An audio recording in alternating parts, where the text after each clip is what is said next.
When we left off the story yesterday, we were hearing about Squanto's background. Samoset had brought him to Plymouth and introduced him to the new village. But it turned out that he was the sole survivor of a village that had been there previously, at least in that area. It had disappeared, probably, we think, because of smallpox the year before they arrived. There were many villages that were wiped out. But it might also have been due to warfare among the various tribes that were there already. Either way, Squanto had been taken into captivity by someone who was trying to sell him into slavery in Spain. But he had escaped. He made his way to London. We don't hear how. But he must have been very resourceful. And in London, he managed to link up with someone who was sending expeditions back to New England. And there was an active trade back and forth between London and Newfoundland long before this. And he made his way under that particular guise until he returned back to his home and found these new people building there, living there, dying there. And what he thought or what he felt, we can only speculate. We don't hear anything about it. But what we do hear about is that he offered the newcomers some of the knowledge that they needed to survive. Another winter like that of 1620 and 21, and there would have been none of them left.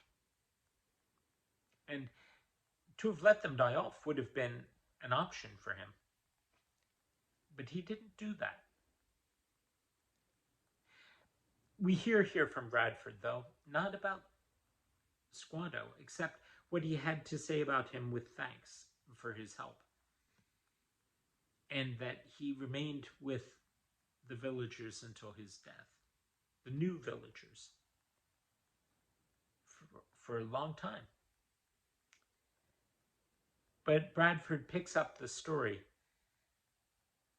with a tale about Mr. Dermer, who had headed up the expedition that gave Squanto passage back from England to North America. Bradford writes, "This Mr. Dermer was here the same year that these people came, as appears by a relation written by him and given me by a friend, bearing date June 30th, anno 1620. And they came in November following, so there was but 4 months' difference. In which relation to his honored friend, he hath these passages of this very place." And here he quotes Dermer. "I will first begin," saith he, "with that place from whence Squanto or Tisquantum was taken away, which in Captain Smith's map is called Plymouth. And I would that Plymouth had the like commodities. I would that the first plantation might here be seated, if there come to the number of 50 persons or upward.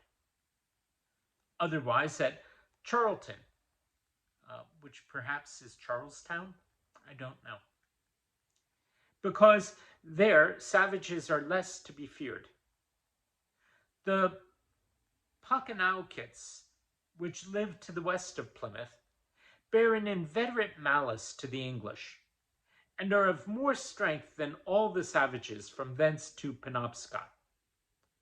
Their desire of revenge was occasioned by an Englishman, who, having many of them on board, made a great slaughter with their murderers and small shot, when, as they say, they offered no injury on their parts. Whether they were English or no, it may be doubted, yet they believe they were, for the French have so possessed them. For which cause Squatto cannot deny but they would have killed me when I was at Namasket, had he not entreated hard for me. The soil of the borders of this great bay may be compared to most of the plantations which I have seen in Virginia. The land is of diverse sorts, for Patuxet is a hardy but strong soil. Nausel and here he says, writes the name Saughtughtettt. And my guess is he means what now we would call Sawtucket. I'll back up and read it again. Patuxet is a hardy but strong soil. Nausel and Sawtucket are for the most part a blackish and deep mold, much like that where groweth the best tobacco in Virginia. In the bottom of the great bay is store of cod and bass or mullet, and so forth. But above all, he commends Peckanaukite for the richest soil, much open ground, fit for English grain, and so forth.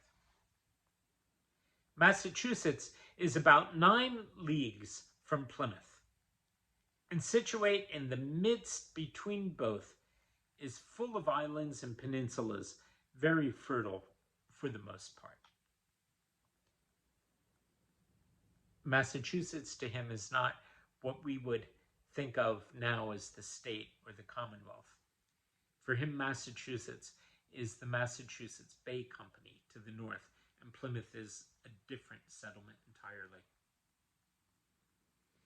And Bradford says, with sundry such relations, which I forbear to transcribe, being now better known than they were to him.